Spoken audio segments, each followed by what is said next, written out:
Hello everyone. Today we will be presenting on the topic stress and its effect on learning and memory in students. Today I will be introducing the topic of stress and how it affects students. First, stress is the emotional and mental response that happen when the demands placed on us are more than what we feel we can handle. In recent years, student stress has been increasing in school and university. Many students struggle with heavy coursework, frequent exam, competition, and pressure from peers and family. These pressures lead to several effects. Students may experience anxiety and emotional strain. They often find it hard to focus during learning, and over time, this can weaken memory and cause forgetfulness. Overall, stress has a significant negative impact on learning, memory, and academic performance. That's why understanding student stress is important so we can find better ways to support learning. Now, I will explain the psychological analysis of how stress affects students. When a person experiences stress, the body automatically activates what we call the fight or flight response. This is naturally survival mechanism that prepares us to respond quickly to danger. During the process, the body releases cortisol and other stress hormones in small amounts. This reaction is helpful.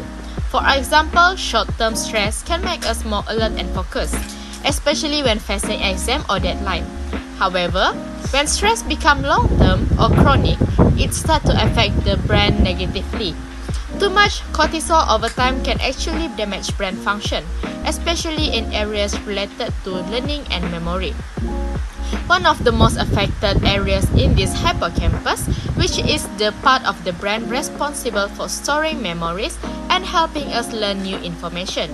High cortisol levels can weaken this part, making it harder for students to remember lessons or concentrate in class. As a result, students under chronic stress may struggle to focus, to remember information, and to make clear decisions. This shows how emotional and psychological pressure can directly impact academic performance. So overall, while short-term stress can boost alertness, long-term stress is harmful and can strongly interfere with the student's learning activity. That's all from me. Thank you. Hello everyone, my name is Nurna Zira. Today I will explain how stress affects brain function and memory. When we experience stress, the body activates the fight or flight system. During this process, the brain releases a hormone called cortisol. This hormone changes how certain brain structures work, especially the amygdala and hippocampus, which are responsible for emotion and memory. Next, I will explain about key brain structure involved in stress. For the first one, amygdala. The amygdala becomes more active when a person is stressed. When stress continues for a long time, the amygdala becomes even more sensitive. This leads to increased anxiety, overreaction, and emotional instability. The second one is hippocampus. Hippocampus, this part helps convert short-term memory into long-term memory.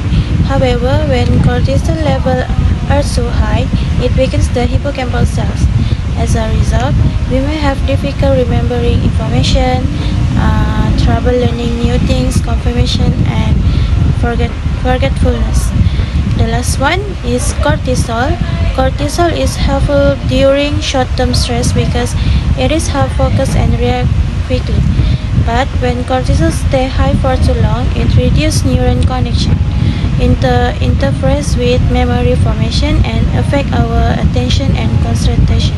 Okay, next, let's look at how stress impacts our memory in the short term and the long term. The first one, the short term memory. In the short-term memory, stress can cause difficult concentrating, the mind going blank, forgetting the simple tasks, and struggling to recall information during exam. For long-term stress or chronic stress, the effects are more serious. It can lead to memory loss, reduced learning ability, higher risk of anxiety and depression. That's all from me. Thank you. Practical recommendation for teacher. Facing this kind of problem, teacher can take some approachment by using emotional check-ins, where student will give a chance to express how they feel and attention improvement. Secondly, using brain breaks. It is a short breaks where students do a simple and fun scratching time. Thirdly, teaching student what is micro skill for stress.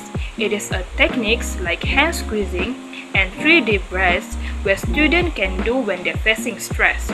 Lastly, teach students where and how to seek help.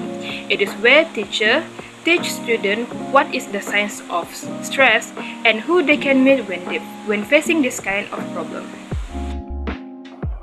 Hello everyone, my name is Janity Jaining and my metric number is MS250937747. So today I'm going to share with you guys some practical tips you can do to help you manage stress and stay focused, especially during a busy week in schools. This strategy are simple, but it can make a big difference in how you feel and how you learn it. Okay, first, so let's start with something that students can do anytime and anywhere. The first things that students can do is deep breathing and grounding yourself. So whenever students feel anxious or overwhelmed, try to take a moment to pause and take a breath. Students can try breathing in slowly in 4 counts, like 4 counts for holding in and 4 counts for breathing out. You as a student can also ground yourself by noticing 5 things that you can see, you can taste, you can hear, you can smell, and you can touch. By doing these techniques, you can calm your nervous system and help you feel more present.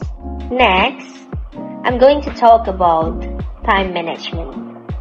One of the best ways to reduce stress among students is to break big tasks into a smaller and manageable steps.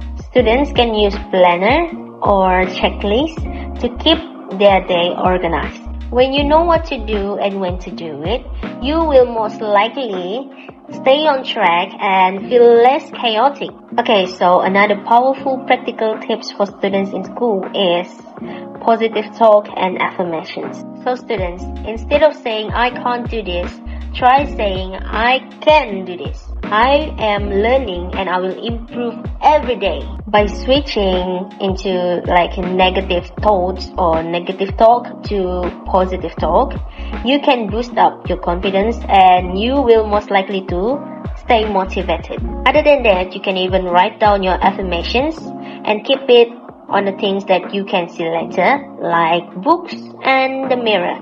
Last but not least, let's not forget about the importance of support. Remember students, you guys are not alone. Try reaching out to friends, PRS mentors, and school counselors. Trust me, it will help you feel better and it will make you feel heard and understood. Sometimes, just sharing what you have been through can give you a new ideas on how to cope with it. Finally, remember these habits like deep breathing and grounding yourself, planning up your time, positive thinking and affirmations, and reaching out to anyone in schools aren't just for 12 moments. It can also improve your focus, memory, and well-being. Think of them as a tool that you're building into your daily routine to support your learning and mental health. So this is all from me. I hope this tip will make students feel more confident in themselves and feel more in control. Thank you. Hi everyone! So for the last part is about conclusion and reflection question. In conclusion, stress is a significant factor that affects student learning and memory. While some stress is inevitable, chronic stress can hinder academic success and emotional health. By understanding its psychological impact and implementing practical strategy, both educator and student can create a more supportive and effective learning environment. So, what is a reflection question is, what causes you the most stress in your school life? What is it? I know everyone may be stressed in school, right? So for the question 2, what kind of activity that have helped you manage stress effectively? I know basically all students have their own activity that to reduce their stress, right? So you need to find some activity to reduce your stress. Thank you.